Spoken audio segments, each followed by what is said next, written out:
loucura, porque assim, você tem o litoral norte, você tem aqueles municípios do pé de serra e você tem o que está no eixo da Dutra. Você vai tratar aquilo igual, aquilo como região, numa questão de resíduo? Não tem como. Nós vamos ter que fracionar isso, né?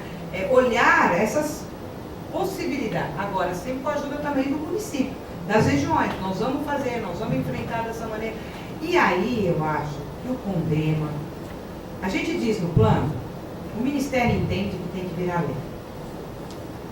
O Ministério do Meio Ambiente, o Ministério Público fala que não tem que ser lei. A gente não fala nada. O que a gente diz é o seguinte: quanto mais participação popular tiver, quanto mais o município participar, mais vai ser fácil você implementar esse plano. Então, utilizem os CONDEMAs, vão na Câmara Municipal. Se tiver que virar lei, vai virar lei. Mas é importante que o vereador esteja participando e sabendo que essa lei também não é fácil de ser cumprida. Por isso que também a gente diz que o plano municipal é melhor ser revisto de 2 em 2 anos. Porque a gente sabe que essa dinâmica, de repente, deu tudo certo. A gente fez um super trabalho de coleta seletiva. Nós tínhamos imaginado que isso ia demorar 10 anos, demora 2. Nós vamos ter que mudar o plano. Então, por isso, essas questões, você tem as metas, o que a gente diz, as metas, elas estão lá para a gente buscar, mas a gente pode cumprir elas antes. Né? Então, essas estratégias é que a gente tem que equacionar. E envolver todas as secretarias. Resíduo de saúde. Quem sabe disso?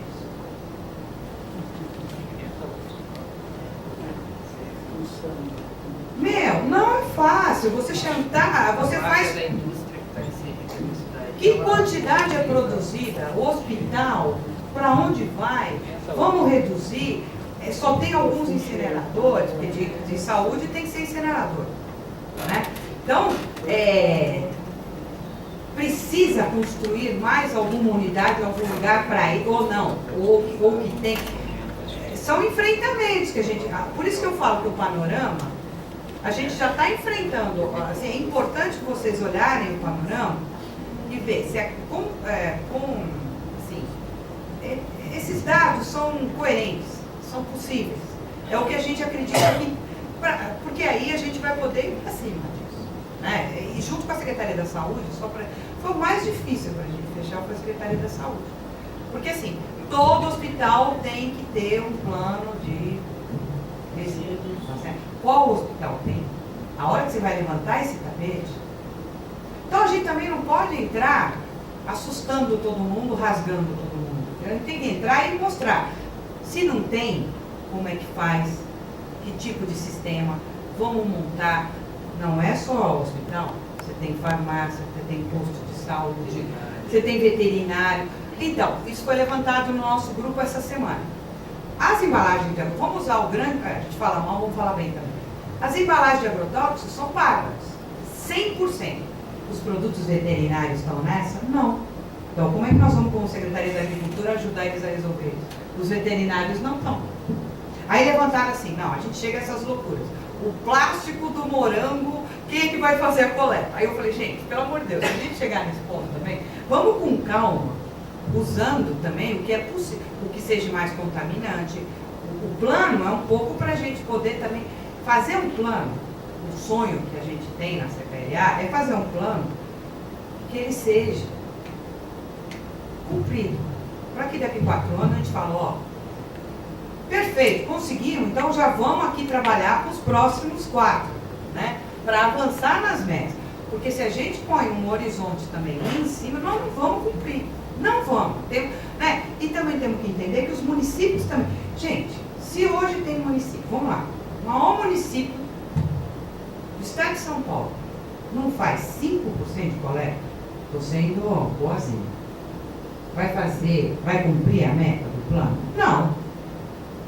Vamos, né? Temos que encarar essas realidades, entendeu? Agora, ninguém vai sair dos 5 para os 70 em um ano. Vocês lembram que eu falei no começo da minha fala? Nós começamos a adequar aterro em 1997, para chegar hoje em 30 missões que estão funcionando só por causa que a justiça deixa funcionar. Quantos anos? Veja, 97, 2007. Então, porque também não adianta a gente pegar uma faca e pôr no pescoço do prefeito. Né? Por isso que eu digo que a sociedade tem que participar e ver como ela vai também mudar. Né? Encarar. Temos um problema, pneu. Né? Adoro essa discussão da logística reversa de pneu. Nossa, todo mundo. Se você pegar, a Reciclanip é onde tem mais pontos de coleta. No mapinha que a gente fez lá. Está lá. Não está dando conta. Até porque é o seguinte, tem um monte dos pneus que estão lá que não são produzidos por essa indústria que está aqui. Né? Então, assim, eles coletam só o deles, vão coletar o dos outros. Quem é que vai pagar? O Ministério Público. Assim, me deixou preocupada numa palestra. Né? Que quando colocou um problema assim, se o prefeito recolher o pneu, o Ministério Público vai multar porque diz que tem que ser logística reversa.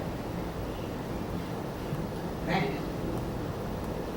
Então, assim, são os atores, claro que eu entendo que o Ministério Público quer ajudar, mas precisa entrar com calma com esse ator, né? Os segmentos estão assinando com a gente. Então, gostaria que vocês entrassem lá na questão da logística. Você vê, o Sindus conta com a gente nesse sistema, que se funcionar, a gente distribui para todo o município. Então, vão cadastrar, é super legal o sistema. Você cadastra o material de construção, tá? Porque quem faz o prédio já está, a coleta e a reutilização, esse pessoal já está fazendo.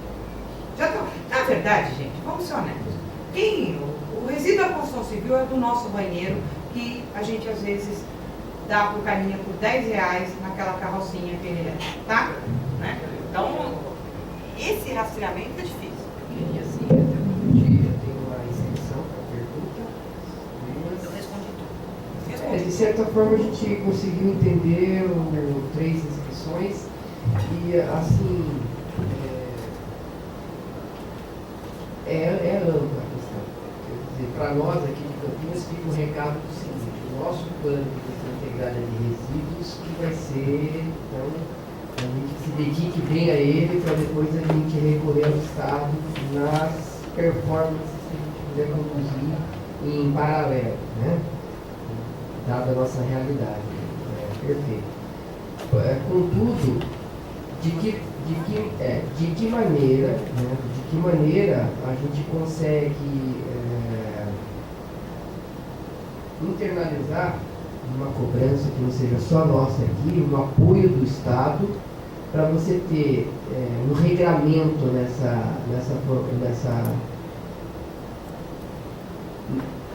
no modelo, etc. Porque, como você falou, os modelos eles vão surgir de acordo com a demanda e com a característica local. É o princípio da Agenda 21, né? Pensa global, age local. As nossas realidades vão surgir. Então aqui a gente tem catadores organizados, aqui a gente tem uma indústria organizada, os setores da indústria organizados, a gente tem economicamente uma realidade viável, também dentro do orçamento do município. A gente não está falando só de Campinas, estamos falando da região metropolitana. Campinas é 1.800 toneladas dia, só do domiciliar.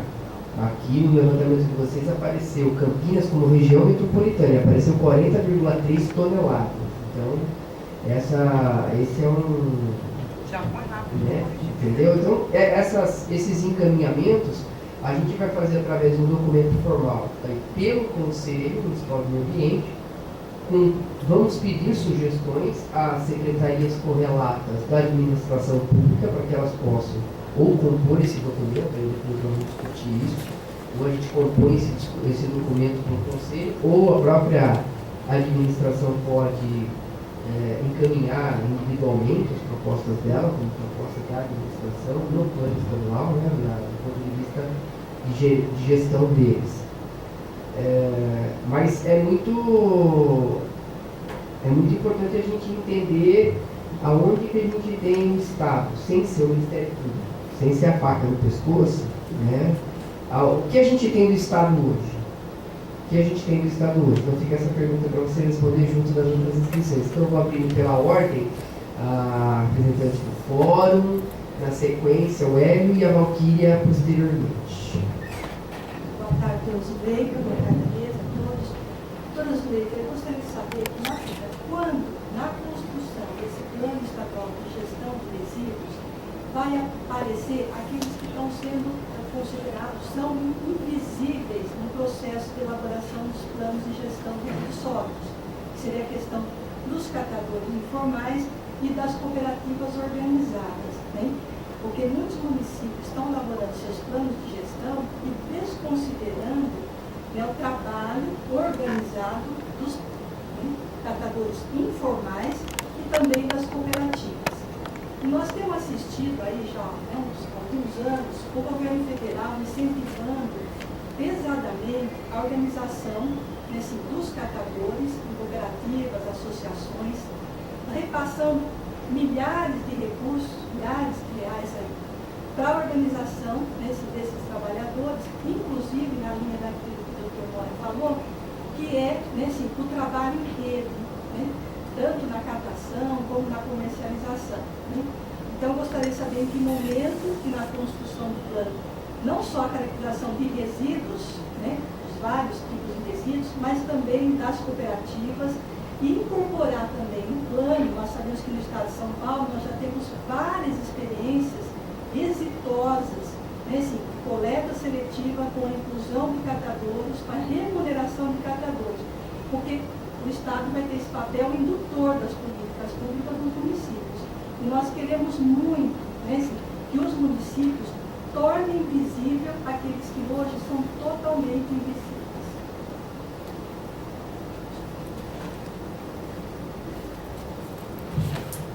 Boa tarde.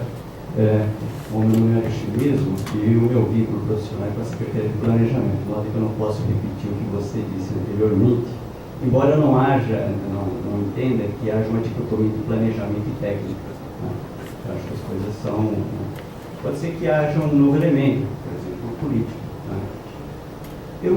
Eu quero abordar nessa perspectiva estratégica, nessa linha do planejamento. Para quem trata desse tema, falar dos problemas é fácil, porque eles são amplos e variados, né? E são históricos. A história da humanidade é uma tragédia do ponto de vista do consumo, desperdício, da geração de resíduos, de gás de efeito estufa, da economia do carbono, etc. Então nós estamos falando do quê? De mudar paradigmas. Eu sou engenheiro agrícola. A sua pergunta é interessante. Quem cumpre o concurso? Agora, ao ter uma posição de mudança de paradigma, talvez venha uma outra questão. Como criar as condições para que a compostagem efetivamente seja factível economicamente? E qual é o modelo de agricultura que nós queremos? A gente estudou na escola o modelo da Revolução Verde, baseada no uso e abuso de agrotóxicos, que envenenam as pessoas, que envenenam o solo. Então, acho que ao discutir resíduo, nós estamos discutindo o quê? Padrão de consumo, estamos discutindo o processo produtivo. E eu acho que seria muito simples dizer assim, olha, o município cuida dos resíduos domiciliares, como se este fosse o único problema. Eu acho que nós temos a responsabilidade compartilhada que está na lei da política nacional, não é? Que envolve não só o poder público, as três esferas, envolve o setor privado, envolve a sociedade. E eu diria, peguemos, por exemplo, essa questão da responsabilidade pós-consumo, em que eu não vi ainda, com a ênfase necessária, quem cuida dos automóveis? Agora nós começamos a ver a questão do lixo eletrônico, não é isso? Dos computadores, celulares, que é o que tem aí. E dos automóveis, que já estão há muito tempo. Não é? Você tem problemas de polícia com relação a essa questão, não é verdade? De desmanche, de roubos, etc. Né? Então, problemas não faltam, mas ao construir um novo paradigma, nós temos que pensar o seguinte, olha, esta realidade é esta que não nos serve. Qual é a determinação que nós temos a elaborar um plano, um planejamento? Né? Qual é a perspectiva? Qual é a meta? Sem perder o pragmatismo. Eu acho que essa não é uma questão do governo estadual nem do governo federal. por exemplo, na questão da indústria automobilística, é uma questão global. Já que se fala em globalização, vamos estabelecer uma regra que todos vão ser obrigados a cumprir. Não é? A gente fala em sustentabilidade, como é que isso se concretiza no mundo real? Então eu acho que é nessa perspectiva que eu coloco aqui a minha provocação.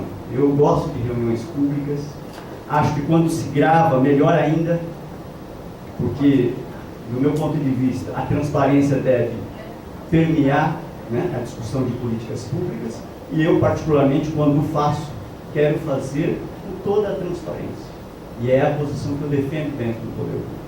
Então, eu acho que são questões para a gente pensar nesse momento tão importante do plano, e eu acho que o governo federal também, né, vocês apontam, olha, os acordos setoriais são uma tarefa do governo federal, nós temos feito os termos de compromisso, não é isso?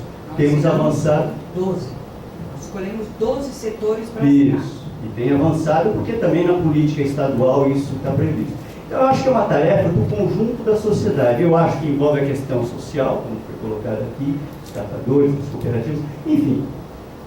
Mais do que uma pergunta, eu acho que é uma reflexão sobre onde nós queremos chegar. Para as velhas soluções e para os velhos problemas eu não tenho disponibilidade de tempo nenhum.